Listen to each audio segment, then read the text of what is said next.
Hi, everyone. My name is Seema Ganaba. I'm the Senior Client Onboarding Manager here at Listrak. We're going to take some time to go through some basic principles for segmentation and ensuring that we are creating success for all of your marketing campaigns for email. We're going to talk today a little bit about some of the available criteria groups for building saved audiences inside of the Listrak platform. We want to talk a little bit about what is some of the common criteria that is used when building out these saved audiences and looking into some best practices for ongoing broadcast segmentation, how we're going to target those different audiences with these different pieces of content and ensuring that we are sending the correct segment to the correct group at the correct time. Then we're going to go ahead and jump into the Listrak platform and build out some of these example audiences so you can see some real world applications of them. Let's take a look at a couple of criteria groups for broadcast segmentation. Starting off with contact behavior, this is going to identify contacts who have purchase data associated with their email address. The contact behavior will incorporate any historical order data that you've uploaded into Listrak. This allows you to segment by order and product details, including the number of orders, recency of the order, any sort of specific product details, including categories, sizes, brands, and much more. Moving on into the contact profile fields, these profile fields are custom metadata fields for collecting additional data pieces for a contact. Now, this can be explicitly collected by filling out a preference center, such as providing a first name, or even when creating an account. This can also be collected based off of implicit actions on the site. For example, we are able to collect how they signed up for your marketing emails and where that source was located. These different types of profile fields are important and allows you to collect different and unique pieces of information regarding your contact and be able to build segments off of them. The system fields are list track specific fields that contain data that is automatically captured by the platform as contacts engage with the email sent from the list track platform. This can include geo-targeting, their email engagement, such as a subscription date or a last open date, and even can include their list subscription status should a contact be subscribed to a different list. Lastly, we have our predictive analytics. The predictive analytics utilizes Listrak's AI technology to take information about past customer interactions on your website and to help identify patterns of behavior.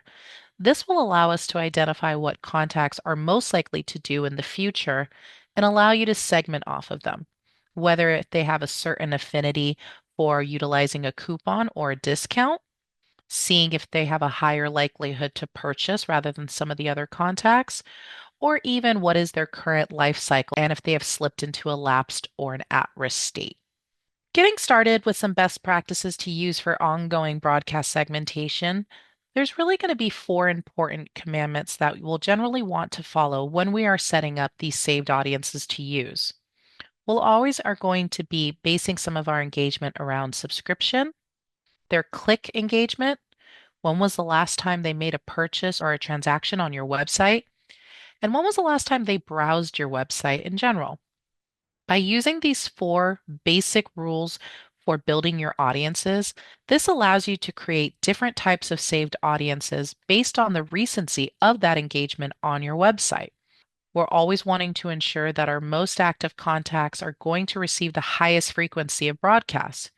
And your most active contacts are going to be the ones who have done any one of those four actions listed above most recently. For them, they should be getting any and all important types of emails that are being based around important promotions, whether it's around new product releases or any sort of supplemental information that you want to make sure that your most recent contacts are aware of. From there, we'll want to pull back on sending to some of those lapsing or dormant contacts and having them with a less amount of emails because they have not frequented your site or they haven't made a purchase or maybe their subscription date was from a while ago. Those types of contacts should really only be getting a few emails a week, maybe a few a month.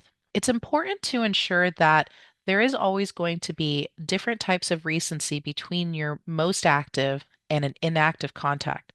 So ensuring that we're still engaging with some of those contacts that may fall in between those two different types of segments, we want to ensure that we're using automation strategies within JourneyTub to ensure that we're targeting those based off of some of those last activities. If they do go recently browse your site, we have browse abandonment campaigns set up. If they've recently made a transaction, that we have post-purchase campaigns in place to ensure that those messages are going out in a timely manner. Now, let's go ahead and jump into the Listrak platform and begin building out some of these saved audiences for your campaigns. We've jumped into the platform and we're going to build out some of those saved audiences that we just talked about using some of the criteria groups that are going to be most impactful. So as mentioned, there's going to be some main criteria that we'll want to use for each of the three different types of audiences we're going to build out today. Coming in to this audiences page, we're going to click on add new audience. And within this drop down right here, we're going to see a couple of different options, and we're going to go ahead and get started by clicking on a new filter to build out our audience. Now, when we are creating these different audiences, we're going to want to look at each criteria type as its own individual grouping. So getting started here, what I generally like to start with is looking at their subscription date. We're going to click on the system fields criteria, and we're going to go ahead and find the drop down that says subscribe date. Now, the first audience that we're going to build is really going to be our day-to-day evergreen marketing audience. This should really be applied to a daily audience. It's not going to be your most active group of contacts. It's not going to be your most inactive group of contacts, but it's really going to be a group of contacts that we find in the middle. So starting off with the subscribe date, I'm going to go ahead and utilize the date that a contact first subscribed to this email list. And we're going to say it's after 30 days before today. So in looking at that, what we are saying is that this contact subscribed anytime within the last 30 days, and we're keeping it on a rolling window so that contacts will dynamically flow in and out of this piece of criteria. And because this is not the only filter that we're looking at, I'm going to change this and to an or statement so that we can look at more than just the subscribe date. We'll take other pieces of criteria into consideration. So the next piece that we're going to look at here is we're going to look at that click date. So we're going to click on new filter again, and we're going to revisit that same type, which is the system fields. And then we're going to go ahead and find this last click date. Now, this date specifically is going to be for when a contact last clicked at an email. This can look at the list that we are currently on, which is the explicit marketing list, or we can look at all list and to see maybe that contact engaged on another list. For example, maybe they actually engaged with an abandonment email, but maybe haven't engaged with a marketing email in some time. If we want to include them in there, we'll select this all list. For a day-to-day marketing email, we'll generally want to keep it pretty in between in terms of a last click date. So I'm going to start with a 120-day look back window to see if anyone has clicked on an email in the last 120 days. I'm going to click OK. I'm going to change this to an or, and I'm going to hit update. The next piece of criteria that I'm going to look at is actually going to go ahead and fall under contact behavior. Now, this one specifically is going to look at any purchase data with this contact. This contact will be wanting to look at all the historical data that you have provided to Listrak, so it should have any and all orders associated with them. Now, because this is a day-to-day marketing email, I don't necessarily want to start with contact has purchased because that could be of all time. And I want to keep it somewhat recent and wanted to include the most recent date a customer has made a purchase. So I'm going to click this drop down right here, and I'm going to go ahead and change this to last order date. And similar to a last click date, I'm going to look at anyone who has made a purchase in the last 180 days. And I'm going to change this statement to an or, and I'm going to click update.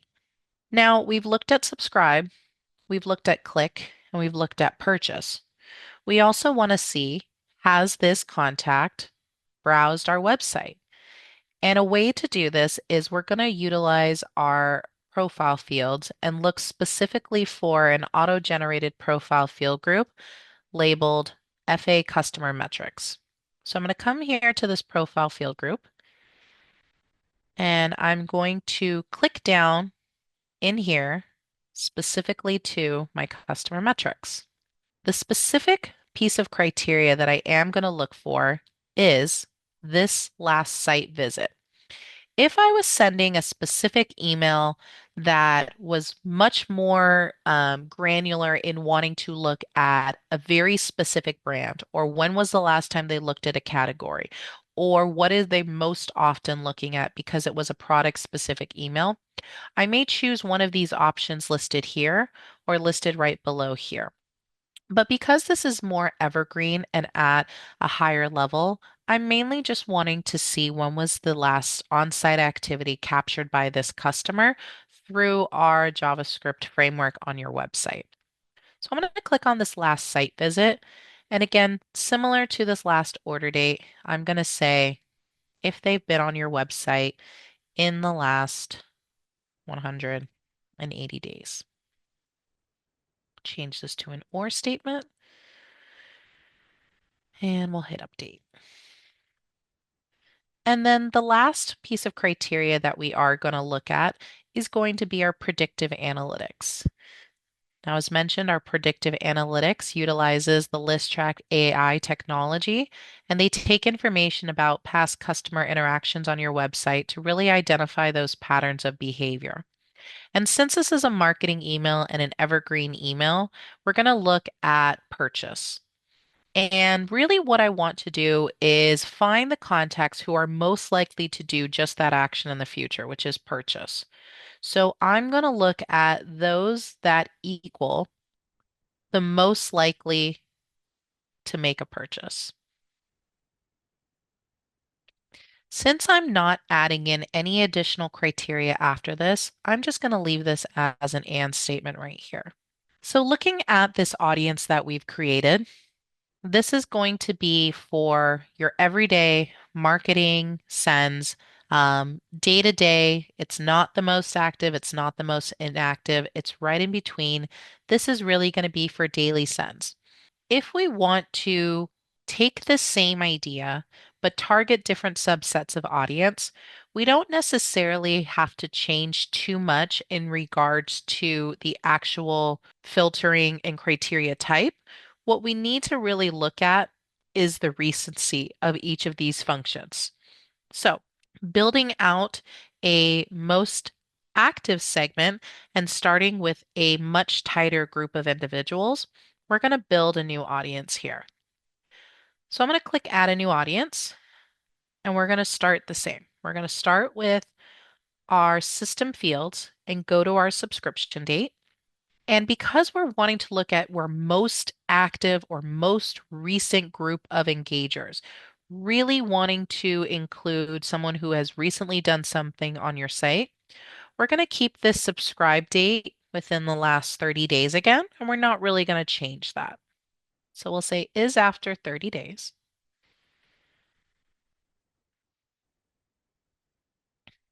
Now for my next piece of criteria is going to be my click. Previously, we looked at the last 120 days. This time, I'm actually going to tighten that up a little bit. And I'm going to say I actually only want to include contacts who have clicked on a message in the last 90 days. So something that's a little bit more recent. It's not too big of a jump from your day to day, but it's enough to make a difference to only really look at those who have clicked on the message in the last 3 months.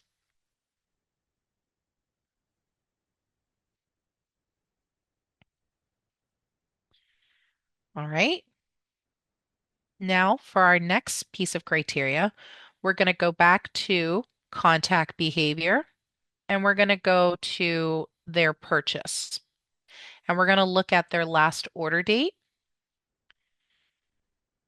And previously we were looking at closer to 180. This time we're going to lower this a little bit. And again, we're going to kind of keep this actually to anyone who's only ordered in the last 60 days. So again, a much tighter group of individuals in case they may not have clicked on a message, but they have made a purchase in the last 60 days, they'll be included in this audience. And in the same idea of purchase, we're going to look at the browse behavior and look at their last site visit through our profile field group called FA Customer Metrics. And we're going to look back only in the last 60 days of if they visited your website.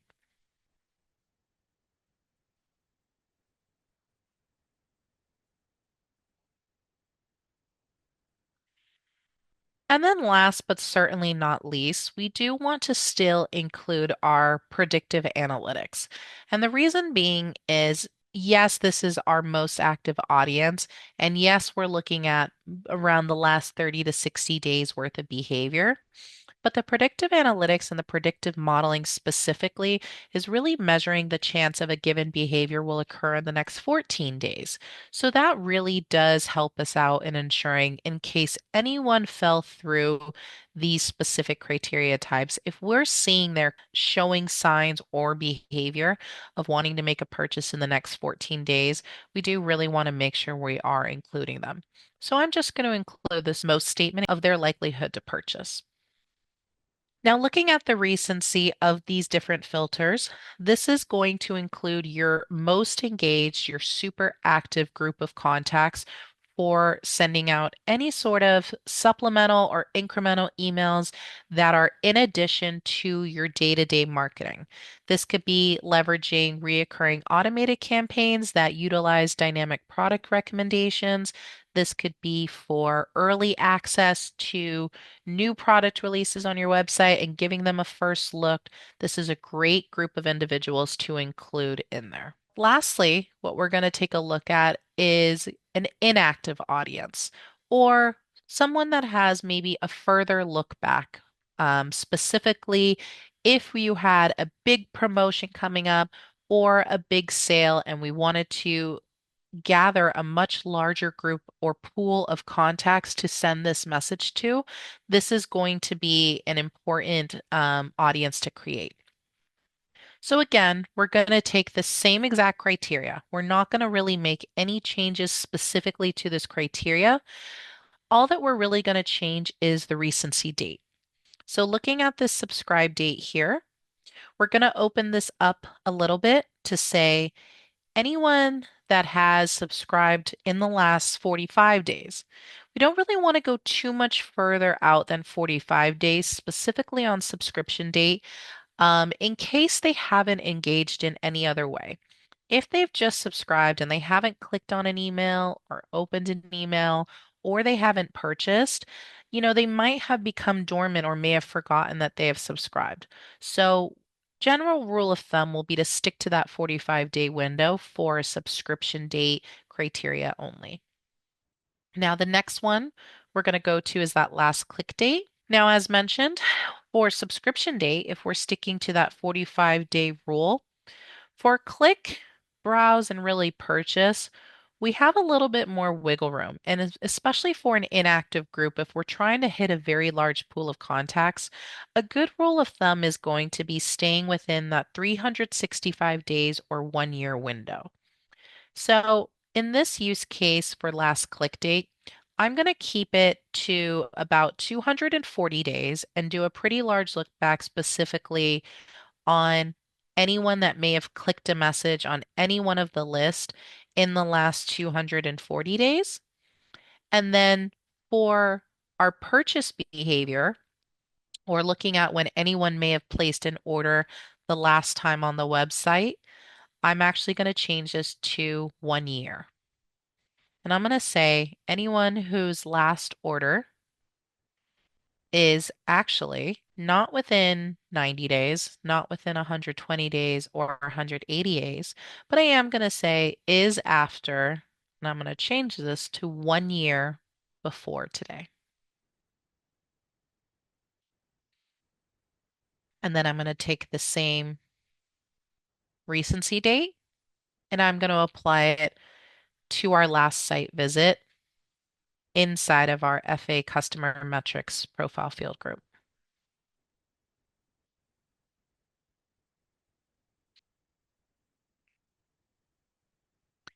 And then really last but certainly not least, again, the predictive modeling is a very important filter that we always want to try and include within our segments.